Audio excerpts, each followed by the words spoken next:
말씀하신 대로라는 제목으로 하나님의 말씀 전하도록 하겠습니다. 우리 인생의 오랜 기다림 끝에야 딱 만나게 되는 그러한 결과를 우리가 보게 될 때가 있어요. 그런 오랜 기다림을 통하여 마침내 성취하였을 때 거기에서 오는 기쁨이 또 감사함이 있게 되는 거죠. 예를 들어서 정말 오랜 시간을 들여서 준비하고 저축하고 그래서 처음 집을 사서 거기에 탁 들어가는 순간이라고 생각해 보세요. 얼마나 기쁘겠어요. 그죠? 주변에서도 얼마나 많이 축하해주고 축복해주겠어요.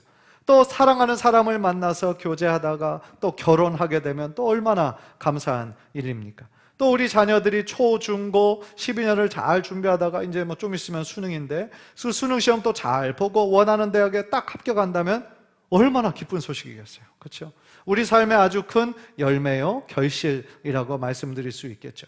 마찬가지로 오늘 본문은요, 정말 오랜 기다림 끝에 드디어 약속의 아들을 밟게 되는 아브라함과 사라의 이야기가 나오는 거예요. 그래서 오늘 본문을 통하여서 우리들에게 말씀하시는 하나님의 뜻이 무엇일까?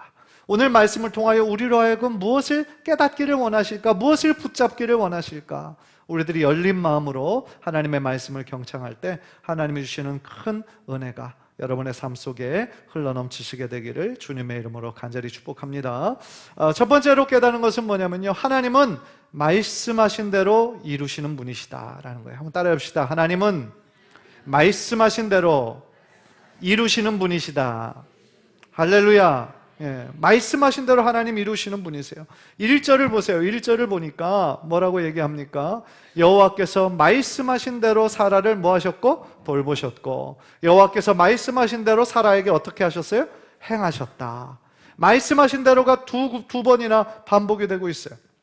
즉 그 이야기는 뭡니까? 말씀하신 대로 하나님은 반드시 무엇 하신다? 이루시는 분이시다. 성취해 주시는 분이시다 라는 거죠.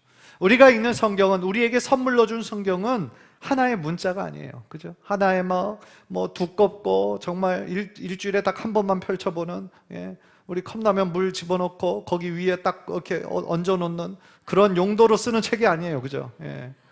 그러니까 이 성경은 하나님의 살아있는 말씀으로 우리들에게 주신 건데 우리는 이 말씀을 참 가까이 하지 않을 때가 많이 있는 거죠. 여러분, 그 요한복음 1장 1절에 태초에 말씀이 계시니라. 이 말씀이 하나님과 함께 계셨으니 이 말씀이 곧 뭐라고 그랬어요? 하나님이시니라 그랬던 거예요.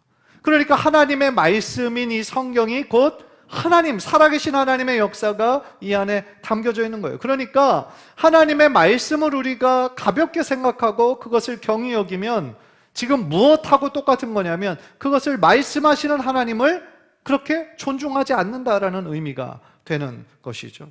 따라서 이 말씀이 곧 하나님이시다라는 것은 우리가 말씀을 어떻게 대하고 어떻게 받아들이느냐에 따라서 우리들의 인생이 달라질 수 있다라는 거죠. 우리가 몇 주 전에 소돔과 고모라 이야기를 우리가 살펴보았잖아요. 그죠? 롯이 이제 멸망을 앞두고 자신의 사위가 될 두 사람에게, 야, 이제 좀 있으면 이 우리가 살고 있는 이곳이 유황불이 떨어져 가지고 멸망할 거니까 빨리 우리가 지금 도망가 다른 데로 가야 된다. 그랬더니 그 사위가 그거를 뭐처럼 여겼더라? 농담처럼 여겼더라. 롯이 웃으면서 얘기했겠어요? 아니죠. 굉장히 진지하게 얘기했겠죠. 왜냐하면 가족과 같은 사람이잖아요. 정혼한 사람, 약혼한 사람은 이제 결혼만 하면 되는 거잖아요. 그러니까 이미 가족과 같은 사람인데 이거를 건성건성 듣거나 말거나 그런 식으로 얘기했겠어요? 진지하게 얘기했겠죠. 그런데 그 예비 사위들은 그것을 뭐처럼 여겼어요? 농담처럼 여겼다. 가볍게 여겼다. 이렇게 날씨가 좋고 이렇게 살기 좋은데 웬 갑자기 하늘에서 유황불이 내려서 이것이 멸망한다는 게 말이 안 되는 것처럼 느꼈기 때문이죠. 노아의 시대도 마찬가지 아니었습니까? 노아의 시대에 죄악이 관영하고 생각하는 것마다 하나님의 그 뜻하고는 반대되는 일들이 너무나 많이 일어나니까 하나님께서 어떻게 하셨어요? 한탄하셨어요. 그들의 모습을 보시고 이 생각하는 것이 죄악으로 가득한 것을 보고 지으셨음을 후회하셨어요. 그래서 어떻게 하시기로 마음먹으셨냐면 이제 새로운 세대를 만들어내기 위해서 이 물로 다 쓸어버리겠다 말씀하시고 노아와 그의 가족을 하나님께서 지키시고 보호하셨잖아요. 그런데 노아가 그 아라랏산에서 방주를 지을 때 사람들이 다 궁금은 했겠죠. 왜 산꼭대기에 이렇게 큰 배를 짓나? 이해가 안 될 거 아니에요. 그런데 물으니까 이 노아와 그의 가족은 이제 하늘에서 엄청난 비가 내릴 거다. 그러니까 회개하고 하나님 믿어야 된다 얘기했겠어요? 안 했겠어요? 했겠죠. 왜냐하면 그 배를 짓는 게 120년 졌다고 그랬잖아요. 그러니까 얼마나 오랜 세월 동안 사람들이 궁금해하고 그랬겠어요. 그래서 궁금해하는 사람마다 자신이 이 배를 짓는 이유에 대해서 얘기했을 때 그 중에서 마음을 돌이켜 회개하는 사람이 몇 사람 있었어요? 헷갈리시는구나. 한 사람도 없었어요. 그죠? 한 사람도 없었어요. 다 뭐라고 생각했어요? 저 사람이 지금 돌았구나. 참 평상시에는 괜찮은 사람인 줄 알았는데 맛이 갔구나. 그렇게 생각을 했단 말이에요. 그래서 그들 아무도 비가 올 것이라는 거 예상치도 않고 그냥 먹고 즐기고 장가가고 시집가고 일상의 삶을 살았단 말이에요. 그래서 그것의 결과는 어떻게 됐어요? 다 파멸, 그리고 멸망당할 수밖에 없었다라는 거죠. 그래서 너무 안타까운 거는요, 지금 이 시대도 마찬가지라는 거예요. 지금 이 시대도 우리가 살아가는 이 세상에도 하나님의 이 명백한 말씀을 농담처럼 생각하는 사람이 있는 거죠. 말도 안 돼. 어떻게 그런 일이 일어나. 그죠? 그래서 성경에 있는 이야기들 다 어떤 신화처럼 생각해버리고 하나의 지어낸 이야기로 그렇게 치부해버리는 그런 사람들이 얼마나 많이 있습니까? 심지어 미디어나 이런 뉴스에서 얼마나 교회가 조롱당하고 하나님을 믿는 크리스찬들이 맨날 이중인격자로 위선자로 이렇게 그려져서 나오고, 그죠? 그런 시대에 우리가 살아가고 있지 않습니까? 물론 이 모든 문제를 다 세상 탓으로만 돌릴 수만은 없죠. 왜냐하면 우리가 크리스찬이면서도 하나님의 말씀 그대로 순종하지 못하고 이 세상의 빛과 소금의 역할을 감당하지 못했기 때문에 오는 질책도 있는 것이죠. 그러나 또한 이 시대가 점점 더 하나님의 말씀에서 멀어져 가는 그런 시대를 우리는 지금 살아가고 있는 거죠. 혹시 우리 성도님들은 여러분의 마음속에 하나님의 말씀을 너무나 가볍게 생각한 적은 없으십니까? 정말 이루어지겠어? 그렇게 의심한 적은 여러분들 없습니까? 혹시 우리가 하나님의 말씀에 최종 권위를 두는 거, 여러분 최종 권위, 이 파이널 어토리티라고 하는 거, 최종 권위를 두기보다는 우리의 어떤 지식과 어떤 경험에 혹은 다른 사람들의 그런 how to, 어떤 그런 처세술에 더 높은 권위를 두고 살아가고 있지는 않느냐는 거죠. 솔직히 지금처럼 이렇게 막 인터넷이 발달하지 않았던 예전에는, 몇십 년 전에는 최종 권위는 어디에 있었냐면 TV에 나왔다 그러면 다 그걸 막 믿었어요. 그죠? 그런 시대가 있었잖아요. 어떤 주제에 대해서 막 두 사람이 말싸움을 하다가 한 사람이 이거 TV에서 뉴스에서 앵커가 그러더라. 그러면 게임 오버인 거죠. 야, TV에 나왔으면 무조건 맞는 거야. 야, 네 말이 맞다. 그랬던 시대가 있었어요. 우리 그때까지만 해도 우리가 너무 순진했잖아요. 그죠? 순진해가지고 이 언론과 미디어에 나온 게 다 진짜인 줄 알았잖아요. 근데 지금은 시대가 많이 달라졌어요. TV에 나왔다고 해서 다 믿지 않아요. 여러분, TV에 나왔다고 다 믿으십니까? 그렇지 않죠? 언론을 다 믿지 않아요. 그러니까 언론사에서도 다 자기네 회사가 추구하는 그 방향에 합한 기사만 내잖아요. 그렇죠? 그래서 많은 사람들이 그 자기의 생각하는 것을 조금 더 합리화하고 또 그쪽에서만 이렇게 맞는 것을 이렇게 이야기해 주니까 자꾸 그쪽으로만 이렇게 치우치게 되잖아요. 신문이나 어떤 TV 방송이나 다 이렇게 편향되어 있잖아요. 그래서 지금은 스스로가 인터넷을 통하여서 또 여러 매체를 통해서 우리가 스스로 지식을 찾고 그것을 판단하죠. 판단하는 시대에 살아가요. 그래서요, 저는 우리들 모두가 지금 이 말씀을 드리고 싶은 거예요. 크리스천으로 살아가면서 어떤 세상의 어떤 지식, 어떤 경험, 그런 것에 우리들의 최종 권위를 두는 것이 아니라 하나님의 말씀에 최종 권위를 두시는 우리 귀한 성도님들 되시기를 주님의 이름으로 간절히 축원합니다. 비록 우리의 삶은 많은 걱정과 근심이 있어요. 그러나 하나님이 이렇게 말씀하셨으니까, 하나님이 이렇게 나에게 약속해 주셨으니까, 기도하라고 하셨으니까 하나님께서 반드시 이루어 주실 거야. 그렇게 믿는 믿음이 있을 때 우리들의 모든 삶의 문제를 주님께 맡기고 하나님이 원하시는 그런 방법으로 하나님 앞에 나아가는 귀한 성도님들 되시기를 주님의 이름으로 간절히 축복합니다. 물론 우리의 지식도 중요해요. 경험도 중요해요. 그러나 그 모든 것보다 가장 위에 뭐가 있어야 된다? 하나님의 말씀에 최종 권위를 둬야 된다. 그렇게 믿고 살아갈 때에 우리 신앙인의 삶에 영적인 질서가 온전하게 잡히게 될 줄 믿습니다. 신앙생활 할 때 질서가 너무 중요하거든요. 영적인 질서가 너무 중요하거든요. 이 영적인 질서가 뒤죽박죽되면 교회도 뒤죽박죽이요, 우리의 신앙도 뒤죽박죽되는 거거든요. 간절히 바라기는 최종 권위, 가장 큰 권위 하나님의 말씀에 우리가 두시고, 그거를 최종 권위를 둔다는 것은 하나님은 말씀하신 대로 반드시 이루시는 분이시다. 말씀하셨으니까. 왜냐하면 이 말씀의 최종 권위가 있는 것은 말씀하신 분이 누구시니까? 하나님이시니까 반드시 이루실 것이다 라고 믿고 하나님의 뜻에 더욱더 순종하시는 귀한 성도님들 되시기를 주님의 이름으로 간절히 축복합니다. 두 번째로 오늘 본문에서 발견하는 것은요, 하나님의 때가 있는데 하나님의 정하신 때가 있다는 거예요. 한번 따라해 봅시다. 하나님의 정하신 때가 있다. 하나님의 시간이 있다는 거예요. 하나님의 시간. 하나님은 반드시 말씀하신 대로 이루시는 분이시다. 제가 방금 말씀드렸어요. 하나님의 말씀에 최종 권위가 있다는 것은 하나님이 하신 약속을 반드시 이루시는 분이시다 라는 것을 의미하기도 하는 거죠. 그러나 우리가 동시에 기억해야 하는 것이 있어요. 하나님의 뜻은 반드시 이루어지는데 언제요? 하나님의 시간에, 하나님의 정하신 때에 그것이 이루어진다라는 거예요. 2절을 보세요. 2절을 보니까 사라가 임신하고 하나님이 말씀하신 시기가 되어, 하나님이 말씀하신 시기가 되어 노년의 아브라함에게 아들을 낳으니 라고 그랬어요. 분명히 100세가 된 아브라함, 90세가 된 사라가 임신하고 아들을 낳았다는 것은 당시의 기적이죠. 지금 오늘날도 기적 중에 기적이죠. 감사한 일이죠. 그런데 우리가 다 아는 것처럼 약속의 아들을 받기까지 너무나 오랜 시간이 걸렸어요.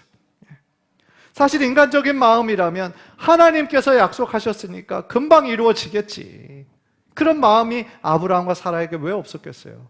말씀하셨으니까 최소한 한 달 이내에는 되겠지, 6개월 이내는 되겠지, 올해가 지나가기 전에 되겠지, 아유 내년까지는 되겠지, 왜 그런 마음이 없었겠어요? 그런데 아브라함과 사라 입장에서는 그 시간이 어떻게 됐어요? 점점 더 길어지죠.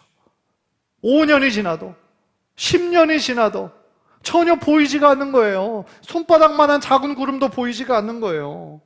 하나님께서 아브라함에게 땅의 약속을 주시고 수많은 자손의 약속을 주신 것이 75세. 그런데 지금 아브라함이 오늘 본문에서 아들을 낳기까지 아브라함의 지금 나이가 몇 세? 100세. 그러면 지금 몇 년이 걸린 거예요? 25년이라는 시간이 걸린 거죠. 그러니까 10년의 시간도 사실은 긴 시간이에요. 짧은 시간이 아니에요. 그래서 10년 동안 기다리다가 하나님의 약속을 못 기다리고 인간적인 방법으로 중간에 낳은 아들이 있죠. 그 아들의 이름이 이스마엘이었죠.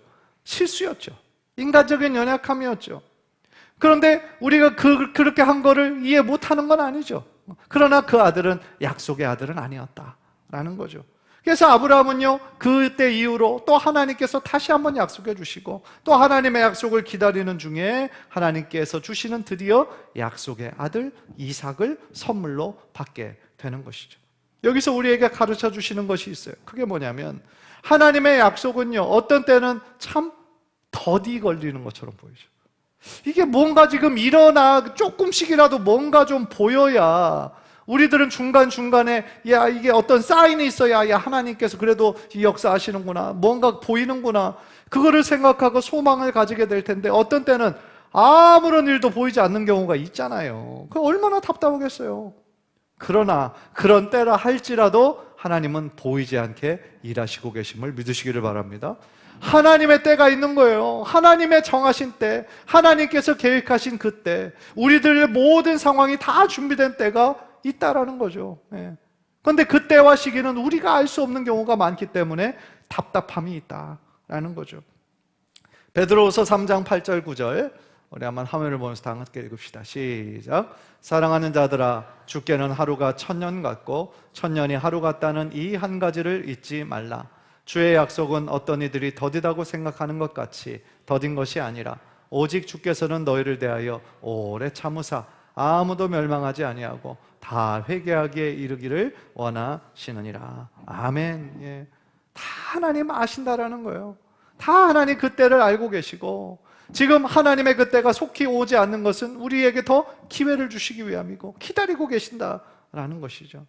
따라서요, 이 하나님은 우리의 이 물리적인 시간에 제한되어 있는 분이 아니시죠. 그렇죠? 이 시간의 창조주가 누구세요? 하나님이 이 시간을 지으셨죠. 우리는 지금 현재라고 하는, 오늘 그리고 지금 이 시간, 현재라고 하는 이 시간에 우리는 딱 제한되어 있는 존재지만 우리 하나님은 시간을 초월해서 역사하시는 분이시죠. 과거, 현재, 미래를 동시에 보시는 분이 바로 우리 하나님이시다라는 거죠. 따라서 하나님께서 보시는 것은 뭐겠어요? 우리가 그 하나님의 약속을 믿고 믿음으로 그 하나님의 약속을 기다릴 때 우리들에게 정말 준비가 되었는지 그것을 보고 계시는 거죠. 그리고 그 준비가 되었을 때 하나님은 어떻게 하신다? 하나님의 그 약속을 신실하게 이루어 주신다라는 것이죠. 그러므로요, 우리에게 요구되는 것은 뭐예요? 하나님의 신실하심을 믿고, 신실하시다라는 건 뭐예요? 약속하신 것을 반드시 지키신다. 하나님은 신실하신 분이시다. 우리에게 하신 약속을 절대로 변치 않으시고 반드시 지켜주시고 이루어주시는데, 언제 지켜주신다? 하나님의 정하신 때에. 우리들이 모두가 믿음으로 그것을 기다리고 우리들의 모든 것이 준비가 완료되었을 때 하나님께서는 신실한 방법으로 우리들의 그 기도에 응답을 해주실 줄 믿습니다. 따라서 이 기다림의 시간을 통하여서 하나님께서 우리에게 보기 원하시는 그런 모습이 있어요. 그게 뭐냐면, 이 기다림의 시간을 통해 우리는 하나님께 집중할 수 있게 되는 거죠. 하나님께 집중할 수 있게 되고, 내가 가지고 있었던 욕심과 교만이 빠지게 되고, 또 눈에 보이는 것에만 소망을 두던 우리의 모습에서 이제는 하나님께 소망을 두는 모습으로 점점 더 변화되어져 가고 성숙해져 가는 우리의 모습이 있기를 하나님은 기대하고 계신다라는 거죠. 그래서 기다림의 시간이 기다림의 시간으로 끝나는 것이 아니라 그 기다림의 시간이 소망의 시간으로 바뀌는 거죠. 소망의 시간으로 바뀌면서 결국 나의 마음과 나의 태도가 바뀌기 때문에 그 기다림의 시간이 우리들에게 훈련의 시간인 거예요. 영적인 훈련의 시간이고, 결국 그것이 변하여 우리들에게 축복의 시간으로 변하게 될 줄 믿습니다. 로마서 5장 3절 4절 우리 한번 다 함께 읽죠. 시작. 우리가 환난 중에도 즐거워하나니 이는 환난은 인내를, 인내는 연단을, 연단은 소망을 이루는 줄 알미로다. 아멘. 즉 우리들의 삶에 이 환난, 어려움과 고난을 통해서 그것이 뭐를 낳고? 인내를 낳고, 인내는 뭐를 낳고? 연단을 낳고, 연단은 참 소망을 우리들에게 주신다라는 거죠. 혹시 우리 성도님들 중에 어떤 기도하는 제목이 있었는데 몇 년이 지나도 되지 않아서 그 기도를 포기하신 분이 혹시 있으십니까? 아유, 안 되나 보다 라고 그냥 멈추신 분은 계시지 않습니까? 오늘 말씀을 통해 다시 한번 그 기도를 붙잡으시고 다시 한번 하나님 앞에 간구하는 우리 성도님들 되시기를 주님의 이름으로 축복합니다. 그 기도가 정말 나의 욕심을 위한 것이라면, 하나님의 영광과 전혀 상관없는 것이라면 그거는 안 돼요. 그거는 하나님의 그 영광과 전혀 상관이 없고 오직 내 욕심이야. 그거는 안 돼요. 하나님의 뜻과 맞지 않는 기도 제목이잖아요. 그것은 우리가 아무리 우기고 막 금식하고 그래도 안 돼요. 그거는. 그러나 우리의 그 기도가, 우리가 정말 사업이 잘 되기를 원하고 또 이것을 통하여 정말 하나님 나라의 확장이 되기를 내가 힘쓰고 헌신하겠다, 우리들의 마음의 동기가 바르고 하나님께서 보시기에 그것이 올바른 것이라면 하나님께서는 반드시 하나님의 시간에 우리들의 삶에 놀라운 은혜와 축복을 내려주실 줄 믿습니다. 끝까지 포기하지 말고 하나님의 신실하심을 바라보고 끝까지 기도하는 우리 귀한 성도님들 되시기를 주님의 이름으로 간절히 축복합니다. 마지막으로요, 우리 하나님은 우리에게 진정한 기쁨을 주시는 분이시다라는 거예요. 따라해 봅시다. 하나님은 우리에게 진정한 기쁨을 주신다. 오늘 본문 6절을 보니까 이렇게 말씀하세요. 사라가 이르되 하나님이 나를 웃게 하시니 듣는 자가 다 나와 함께 웃으리로다 라고 얘기하죠. 사라가 웃었어요. 하나님이 90세가 된 나에게 경수가 다 끊겨서 아기를 낳을 가능성이 0.00001%도 없었던 사라에게 아기를 선물로 주셨어요. 그것도 약속의 아들을, 믿음의 아들을 허락해 주셨어요. 그러니까 그것이 너무 기뻐서 웃었어요. 기쁨의 웃음을 막 웃었어요. 그리고 이것을 듣는 자가 다 나와 함께 웃을 것이다 라고 표현을 하는 거죠. 그런데 2장 전에 창세기 18장에서도 사라가 웃었던 적이 있어요. 기억하시는 분은 기억하실 거예요. 그때 어떻게 웃었냐면 천사들이 내가 다음번 방문할 때에 네 아내 사라가 아들을 잉태할 거다 라고 선포를 했거든요. 18장에서. 그런데 그때 사라가 그 뒤에서, 그 천사들이 보이지 않는 뒤에서 어떻게 했다? 웃었다. 웃음에는 2가지 종류가 있어요. 그죠? 기뻐서 웃는 웃음, 또 하나는 황당해서 웃는, 말도 안 돼, 황당해서 웃는 비웃음. 그래서 그때 18장에서 웃었던 웃음은 어떤 웃음이다? 황당해서 웃는 비웃음이었죠. 그거는 불신의 웃음이었어요. 말도 안 돼요, 지금. 이게 어떻게 가능합니까? 말도 안 돼요. 불신의 웃음이었어요. 그런데 오늘 본문에 나오는 웃음은 어떤 웃음이에요? 기쁨의 웃음이죠. 믿음의 웃음이죠. 하나님께서 자신의 이 사라의 불신을 뭘로 바꿔주셨다? 믿음과 확신으로 바꿔주셨다.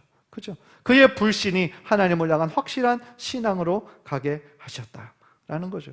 여기서 깨닫는 것이 있어요. 하나님은 어떤 분이신가? 우리의 의심을 확신으로 바꿔주시는 분이시구나. 우리의 비웃음을 진정한 기쁨으로 바꿔주시는 분이 우리 하나님이시구나. 더 나아가 우리 주님은 세상이 줄 수 없는 참 기쁨을 우리들에게 허락하시는 분이시구나 라는 것을 깨닫게 되는 거죠. 이 진정한 기쁨은요, 가장 먼저 주님과의 인격적인 만남이 있어야 가능한 거예요. 주님과의 인격적인 만남이 없는 사람은 주님 안에서 누리는 그 참 기쁨을 아무리 말로 설명해도 이해할 수가 없는 거예요. 왜요? 아직 경험해보지 못했잖아요. 주님을 만나지 못했잖아요, 인격적으로. 그래서 우리는 주님을 만남으로 말미암아 세상에서 맛볼 수 없는 그런 영적인 기쁨을 주님 안에서 발견하게 되는 거죠. 저도 중학교 3학년 때 2-3번 말씀드렸죠. 중학교 3학년 때 어느 수련회 때 기도하는 중에 내 마음이 엄청나게 뜨거워지고 예수님을 인격적으로 만나게 돼요. 모든 죄들을 하나님께서 파노라마처럼 앞에 그냥 사진처럼 선명하게 보여주시고 하나하나 이렇게 지나가게 하시는데 너무 부끄럽더라고요. 왜냐하면 나만 알고 있는 게 많았거든요. 나만 알고 있는 은밀한 죄들. 아버지 여기에 있는 지갑에서 막 1,000원 빼고 10,000원 빼고 그것으로 오락실 가가지고 또 오락 하루 종일 하고 헌금도 건드리고 막 그랬었거든요. 그 어린 나이에도.